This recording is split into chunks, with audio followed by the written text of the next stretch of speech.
Today, I'm going to show you the easiest way to have emergency food.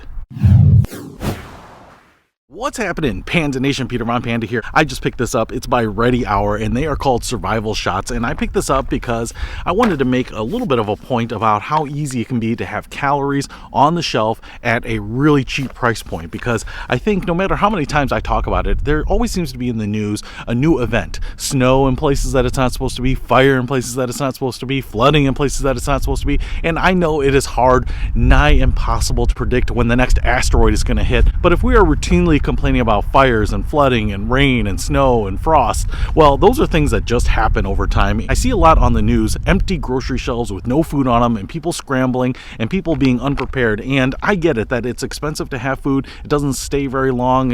A lot of people don't want to get a bunch of freeze-dried food and spend a couple $100 on it. But this Ready Hour survival shot container here has a bunch of these little tablets. I haven't even busted it open. I've never tried these before. But what this is it's basically a 30-day supply of essential vitamins and minerals.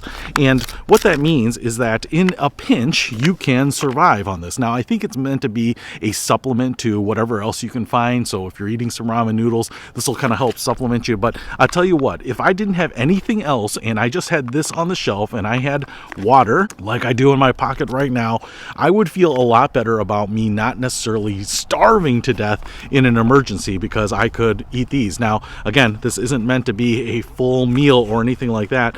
So this has 180 tablets. They look just like this. They kind of look like giant sprees. They're maybe about twice as thick. They smell like hot chocolate, so they smell exactly like that, and they have the same color on them too. But if this is a 30-day supply, 180 divided by 30 means that you would have to eat 6 of these a day to kind of get your daily caloric intake. So I think, again, this isn't a meal to savor. It's not something that's super nutritious or tasty, but it's something to keep you alive. It's something that you can think about. If you were in a life raft with water in this, then you'd be in a lot better shape than if you didn't have it at all. So I thought I would try this for the first time and tell you exactly what it's like. I think it's going to be a little powdery, and I think you're going to want to take it with something to drink. Doesn't taste that bad. You know what it tastes like to me is when you put hot chocolate mix and you stir it up into hot water, and then you get to the bottom and there's still some of that powder that hasn't dissolved fully in the water, and you get those little chunks of the hot chocolate mix. That's kind of what it tastes like. A little more muted. It's not quite as strong as hot chocolate mix, but it's got that same taste in it.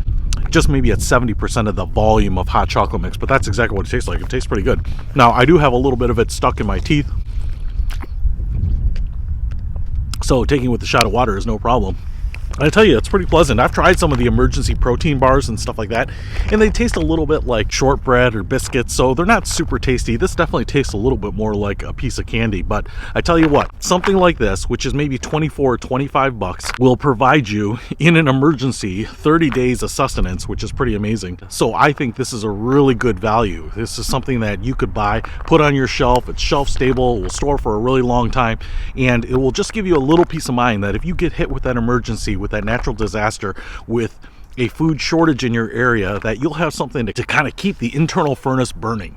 So I'll put a link to this in the description below. Peter Von Panda, out.